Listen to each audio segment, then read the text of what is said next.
Does God want you and your Christian business to prosper? The answer is yes, no, and maybe. Stay tuned as we break down God's will for your prosperity. Hi, I'm Ndumi. I help leaders stand in faith, find freedom in who they are, and experience fruitfulness in all that God has them to be. If you're new here, please consider subscribing. As we answer the question about God's will for your prosperity, we need to look at the 3 types of God's will for your life. Number 1, God's sovereign will. This is how God brings to pass whatever He wills to be done. This is usually hidden from us until it happens, both the good and the bad. Number 2 is the preceptive law. This is the law that God has written in His commandments and in the Bible. Even though it's written in His Bible, we have the power to break it, but not necessarily the right to break it. And then number 3, the will of disposition. It describes God's attitude and disposition.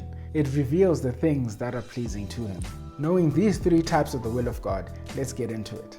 When God created the world, His will of disposition was that we would have dominion over everything on earth. But with the fall, we broke God's preceptive will, and as a result, changed the script in the way the world would run.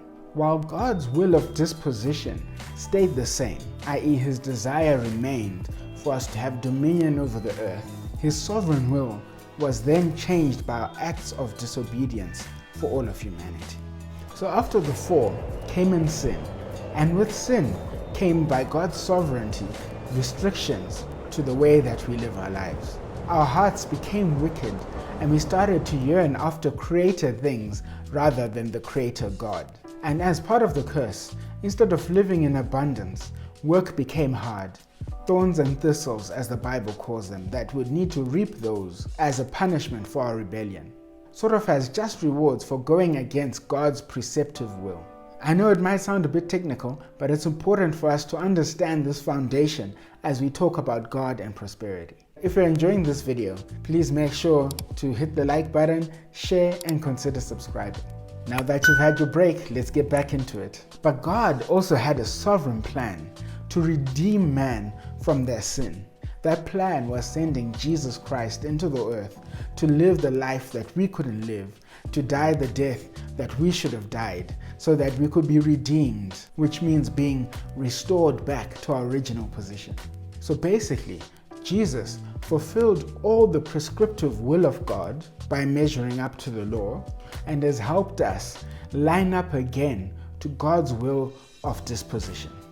And while yes, the final redemption has not yet come, that will come in the second coming of Christ. However, we are now living in the dispensation of redemption. We are redeemed, and yet we are being redeemed, which in the Greek is a present continuous tense, which means it is now, but it's continuing to happen. Part of the work that we're doing has been redeemed and is being redeemed by God after our fall in the Garden of Eden. And that intention was one of fruitful, pure, and abundant work.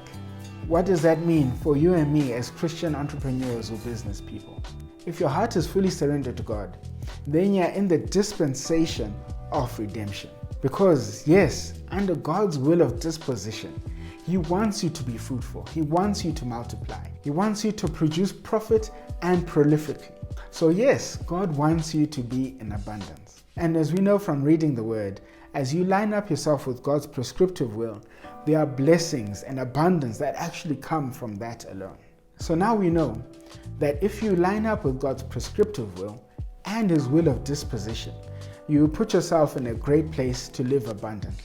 However, there is one piece that we haven't put together, and that is it part of God's sovereign will for your specific life to have a life of abundance, or to be prosperous, to have riches, to have money, all these other things? And that is the question we cannot answer right now, because God's sovereign will unfolds slowly over time and is different for each individual. So why is this important? Because if you're a Christian entrepreneur, you need to have the mindset and the belief in your heart that God wants to bless you and bless your business abundantly as you give Him all the honor, the glory, and the love, respect that He deserves. But just because you do everything right doesn't mean God is going to give you success. God is ultimately sovereign. But we believe, like in Deuteronomy 8 verse 18, that God gives us the ability to create wealth. Question of the day. Have you lined yourself up to God's prescriptive will for your life? It's important that as Christian business leaders, we need to line up ourselves with God's prescriptive will. That is the thing that we actually have control of over our lives, making sure that we line up our lives, our beliefs, our businesses, our practices, all that we are in our worship to the will of God.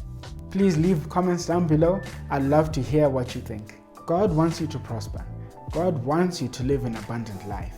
However, through sin and the process of redemption, we might not realize that in its fullness. So we need to adhere to the prescriptive will of God, to line up ourselves and to love God and to worship Him, and not to worship after created things, but to worship the Creator Himself.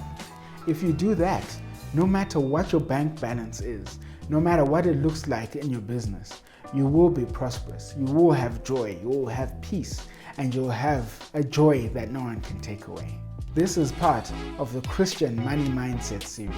To watch the next video in the series, please click or tap the video over there, and I have another video for you down below. Thanks for watching. Please remember to like, share, and subscribe, and I'll see you in the next video.